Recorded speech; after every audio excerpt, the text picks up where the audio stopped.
Hi guys, how y'all doing? So my name is Michael Quintana. I'm the Solutions Innovation Director at Hawkeye, and I work across Sony Sports. So yeah, there's a lot going on. Sorry, I had to use a phone. My hotel's a bit of a slow connection, but yeah, there's a lot going on in the space, as you guys know. Gamers, esports, streaming, social media, all that kind of stuff that Gen Z are into, and the industry is really trying to figure out, what it's doing. So you guys might feel like, how do I get into this space? What do I do if I want to, do I want to be a developer? Do I want to work in, marketing around games? I want to work in, do I want to compete in these esports, Fortnite, Valorant, all the cool stuff. And this is where the journey, I think where you guys sit is a very interesting place now, because the the path used to be very traditional. It used to be go to, finish. Well, I'm from the States, so it used to be, you do, high school basically, and then from high school you go to university, and then you really hammer down on what you want to do university, and then you move on. But if I had a title for this experience, I would say I would call this, don't be afraid to do something different. Don't be afraid to ask and reach out. So before I get into some of the details, I'll start by saying, with Sony Sports, within Sony Sports and within Hawkeye, so obviously we're pretty well known for doing line calling in tennis. So Wimbledon, when when the players want to call and you see the ball hit the line, that's one of the cool things that we do. We have tracking technology which facilitates that, and we can basically see where things are in 3D space. So that's what we do within sports. You also might know us from VAR and football, TMO and rugby. Lots of cool stuff. Video officiating, all that kind of thing. Um, where Probably the next thing to show you before I get into some of the detail of kind of that convergence of sports and gaming and all that, is to pull up a video which will really give you an example of how our technology works and one of the cool places that we're using it in. So I don't know if we could pull up that video now. We showcase Sue Bird and the Seattle Storm sharing the basketball, the transition looks that they have with our So this is something that we've recently done with the NBA and WNBA with our tracking technology. And it sounds boring, but I think you guys will see some pretty cool stuff, and then I can get into some of the meat of it. In the half court. Yes, and I love this when you can see the angle, what Sue Bird sees driving to the basket. And now let's look at it from her angle. Drive with the nice little forearm to create some space. And that basket. So this video game perspective, and we can close the video here. So this is that convergence that I'm talking about. This is the video game perspective where our tracking technology, we have all these cameras, whether it's in football, as in soccer football, or even now American football. There's all the sports that we cover. And we can take basically video images from all these different perspectives and then spin it into I'll put it into a video games engine, which we use Unreal, which is fantastic because that works for video games, that works for broadcast. And we can take that and create this video game world. And from there, we can do some really, really cool stuff. We can tell a story on broadcast. So if, like they just did there with Sue Bird, if she made a shot, we could see where the defense was, maybe where her hands were. And because it's a virtual world, we can zoom in and get these impossible camera angles that you couldn't see from a broadcast angle. That's one of the ways to kind of passively consume that. And then we can get into some pretty cool stuff like actual engagement and whatnot. But before I get into that, let me maybe give you some ideas of how I got started. So definitely a geek at heart. I'm your guy that, I played a lot of sports, but I don't know if I was one of the coolest people. I kind of rode the line. I was kind of cool, but I was also kind of an academic nerd as well. Definitely into setting up, kind of network connections before the internet was a thing. Trying to connect to other people's computers and do all this cool, well, what I thought was cool stuff, back in the day. But I really wasn't sure what I wanted to do. So I went from high school, did really well, academically, or did okay at least, moved into university, and I started going down this engineering path because, again, back home is kind of, one of the safer degrees. You do your degree, you get a job, it's pretty well paid, some great opportunities. But my heart wasn't into it. And this might be it just kind of leans over actually to what sorry, I think it's what Richard Quinn was doing, which is I got into the fashion space and started doing photography, really into that kind of creative side while still maintaining my interest in gaming and all that kind of stuff. So um, did all that, but I decided, at that point, I really wanted to go my own way and get into, find my way around things. So I took a punt and I reached out to Queens Park Rangers, which was really cool because they wanted a photographer, which, again, has nothing to do with gaming or, any of that cool stuff. But I knew, I reached out to them and I said, hey guys, I can do your kind of creative photography. I can do some of your creative, marketing with that.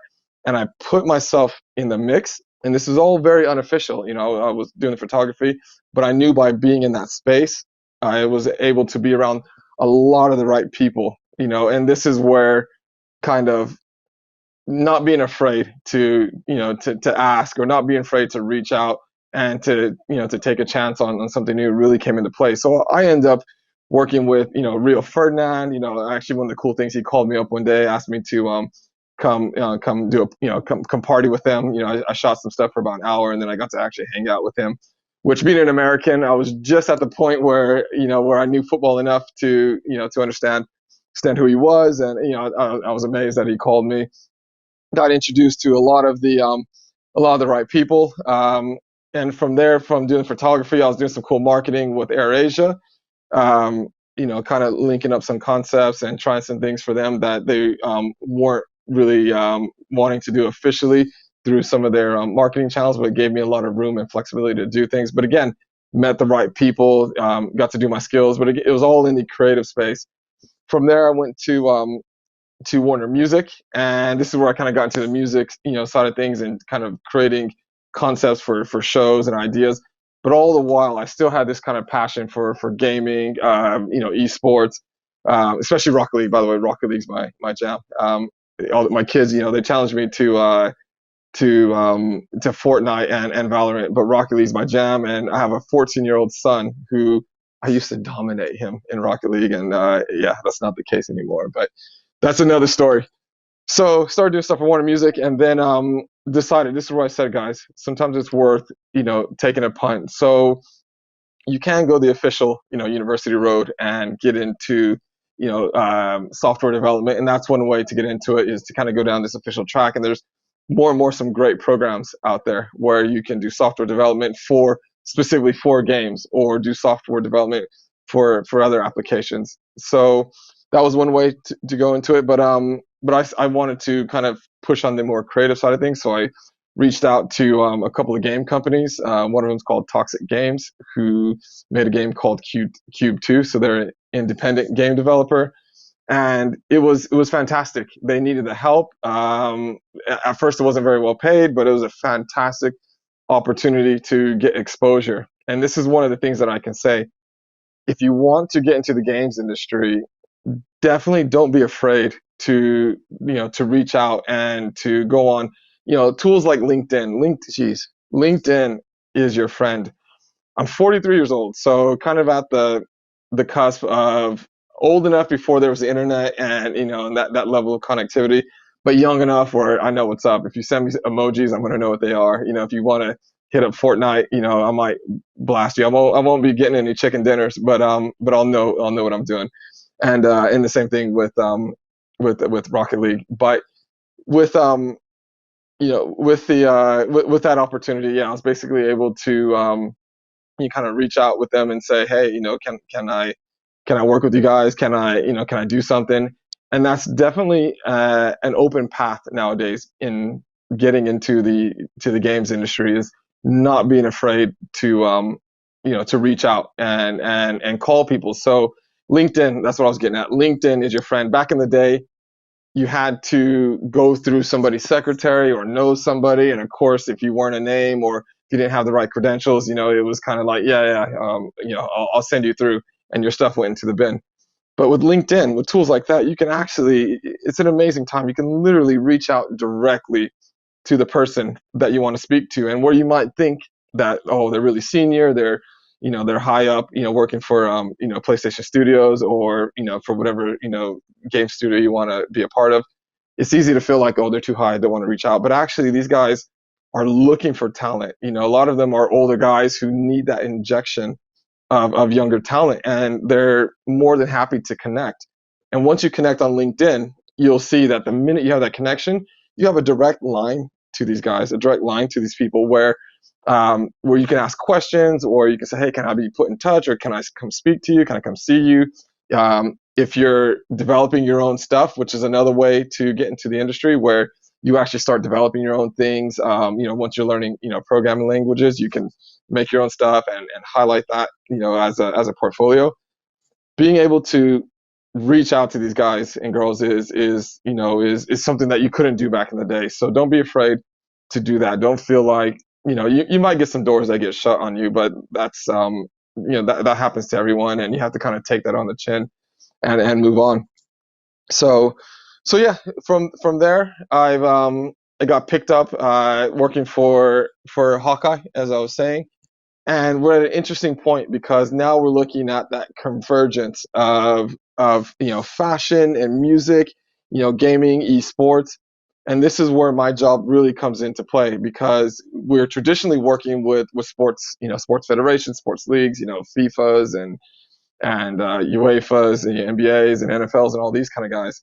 But we're also, part of my job now is to create kind of a collaboration group within Sony, where I'm bringing together, Sony Pictures, Sony Esports, Sony Music, because we're seeing this convergence. Where what you're doing in fashion bleeds into what kind of music you're listening to, bleeds into, what sports that you're engaging with, and obviously what games that you're playing. And that's a big part of my job now, is how to put these pieces together. So if you're you guys are old enough now where you might be afraid, you want to do something, and you might feel like you don't know the exact path, or you might feel like there's a lot of boxes to tick. But actually your natural interest, for as much as university is extremely important, I'd never downplay the importance of university. There are a lot more opportunities now to go direct into apprenticeships, whether it's with the studio, or there's some accredited apprenticeships, or there's even some university programs that are geared towards like 2-year, 3-year, programs.